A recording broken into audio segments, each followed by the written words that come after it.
Assalamualaikum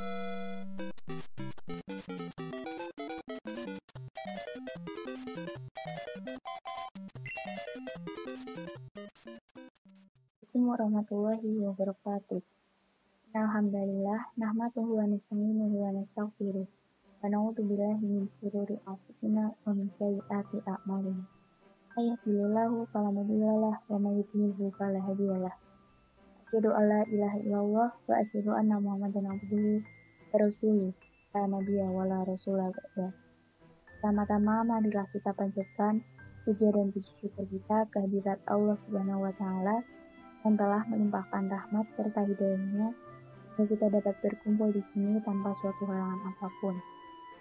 Salawat serta salam senantiasa kita haturkan pada Nabi Agung kita, Nabi Muhammad Shallallahu Alaihi Wasallam yang telah membawa kita dari zaman jahiliyah menuju zaman Islamiyah seperti sekarang ini.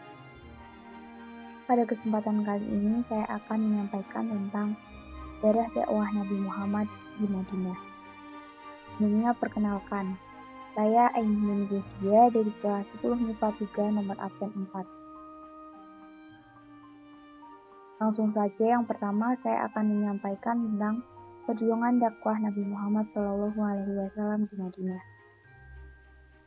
Yang pertama, kondisi umum kota Madinah. Kota Madinah terletak di sebelah utara kota Mekah dan termasuk wilayah kekuasaan Kerajaan Arab Saudi. Sebelum Nabi Muhammad hijrah, kota Madinah dikenal dengan nama kota Yastrib, Madinah An-Nabawi atau kota Nabi, dan Madinah Al-Munawwaroh atau kota yang bercahaya. Madinah merupakan kota yang subur dan terdapat oase-oase yang dimanfaatkan sebagai lahan pertanian, sehingga kemudian memengaruhi mata pencaharian penduduk, selain sebagai pedagang dan peternak, juga sebagai seorang petani. Sebelum Nabi Muhammad hijrah, masyarakat Yastrib terdiri atas berbagai suku dari keturunan bangsa Arab dan Yahudi. Bangsa Arab yang tinggal di Madinah terdiri atas penduduk setempat dan pendatang dari Arab Selatan yang pindah karena pecahnya bendungan Ma'arib. Permasalahan yang dihadapi masyarakat Madinah pada saat itu adalah tidak adanya seorang pemimpin yang mampu mengayomi mereka. Saat itu hanya terdapat pemimpin-pemimpin yang saling berebut pengaruh. Dan suku paling kuat adalah suku Aus dan Khazraj, sehingga banyak terjadi peperangan antar suku. Namun, masyarakat Yastrib tidak sekejam masyarakat di Mekah. Mereka tetap memiliki budaya tolong-menolong. Yang kedua, kisah hijrah Nabi Muhammad SAW di Madinah. Latar belakang hijrahnya Nabi Muhammad SAW di Madinah. Adanya tekanan dan pemboikotan dari kaum kafir Quraisy. Kaum muslimin di Mekah mendapat tekanan dan bahkan kaum kafir Quraisy mengadakan pemboikotan terhadap Bani Hashim dan Bani Muthalib yang ditulis pada kertas safilah dan ditempelkan pada dinding Ka'bah. Pemboikotan tersebut berlangsung selama 3 tahun dan sangat menyulitkan kaum muslimin. Yang kedua, karena adanya janji penduduk Madinah untuk melindungi Nabi Muhammad SAW. Pada tahun 621 Masehi, 13 penduduk Madinah datang menemui Rasulullah di Bukit Aqobah dan menyatakan keislamannya. Peristiwa tersebut dikenal dengan Baiat Aqobah pertama. Dan pada tahun 622 Masehi, 73 penduduk Madinah juga datang ke Mekah dan menyatakan keislamannya serta berjanji untuk senantiasa melindungi Rasulullah dan kaum muslimin.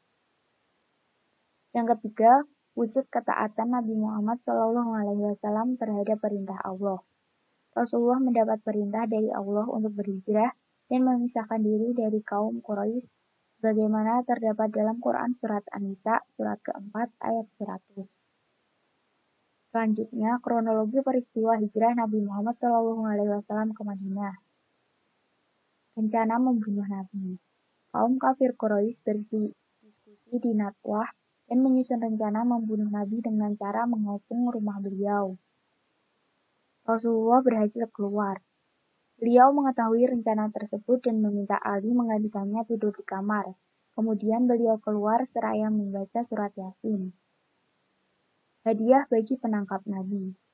Saat fajar, kaum Quraisy terkejut mendapati Ali di kamar Nabi dan menjanjikan 100 unta bagi siapapun yang berhasil menangkap Nabi. Yang keempat, bersembunyi di Gua Sur.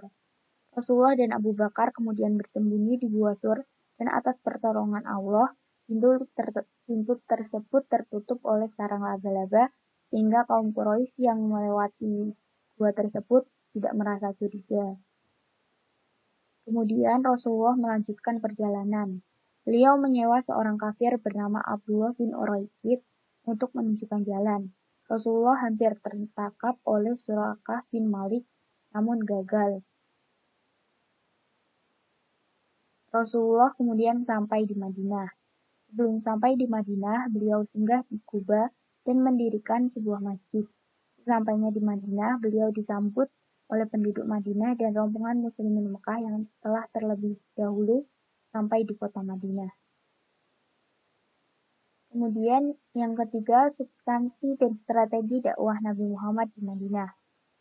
Yang pertama, membina persaudaraan antara kaum Ansor dan Muhajirin, memelopori penyusunan piagam Madinah, membentuk kader-kader untuk mempertahankan wilayah, menciptakan toleransi beragama, kemudian pembinaan akidah dan ibadah, perbaikan prinsip sosial dan kemanusiaan, perbaikan di bidang pertahanan dan politik, dan pembangunan di bidang ekonomi. Materi selanjutnya yaitu keteladanan dakwah Nabi Muhammad SAW di Madinah yang dapat kita contoh. Yang pertama yaitu semangat menjalani ukhuwah Islamiyah, seperti ta'aruf, yang artinya adalah saling mengenal satu sama lain. Kemudian tafahum adalah saling memahami satu sama lain.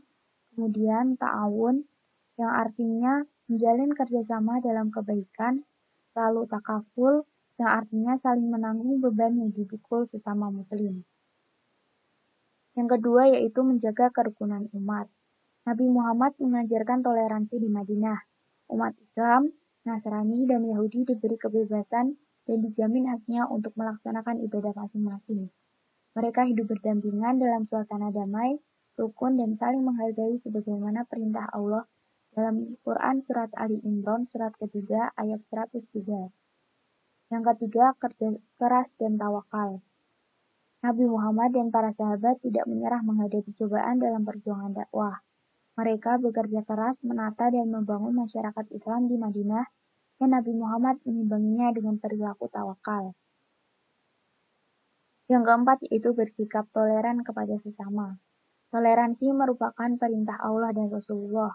Kita diperintahkan untuk bertoleransi terhadap pilihan setiap orang untuk beriman atau kafir. Toleransi antar umat beragama dalam batasan muamalah, yaitu batas-batas hubungan kemanusiaan dan saling tolong-menolong. Yang kelima yaitu mengembangkan dakwah. Nabi Muhammad dan para sahabat aktif berdakwah kepada keluarga dan penduduk yang belum memeluk agama Islam. Dakwah menjadi jalan bagi setiap muslim untuk berinteraksi dengan orang lain. Dakwah dalam konteks ini tidak berarti kita harus berbicara dengan orang lain. Rasulullah dan para sahabat juga berdakwah dengan budi pekerti dan perilaku yang baik. Dengan menampilkan diri sebagai muslim yang baik, kita telah menunjukkan kepada orang lain tentang keindahan Islam. Yang terakhir yaitu membangun jiwa mandiri. Jiwa mandiri merupakan dasar pembangunan ekonomi dan sosial bagi setiap manusia. Tanpa jiwa mandiri, seseorang akan sulit berinteraksi dengan sesama. Selama itu, roda perekonomian seseorang tidak akan berjalan baik. Rasulullah pertama kali membangun jiwa mandiri terhadap para sahabat. Nabi Muhammad menekankan hasil terbaik yang dinikmati oleh seseorang adalah hasil usahanya sendiri. Beliau juga menekankan adanya kewajiban suami memberi nafkah untuk keluarga dengan bekerja keras untuk mencukupi kebutuhan keluarganya. Demikian materi yang dapat saya sampaikan. Saya mohon maaf sebesar-besarnya apabila masih banyak kesalahan. Semoga apa yang saya sampaikan bisa bermanfaat. Terima kasih. Wal qalami wa ma yasturun. Wassalamualaikum warahmatullahi wabarakatuh.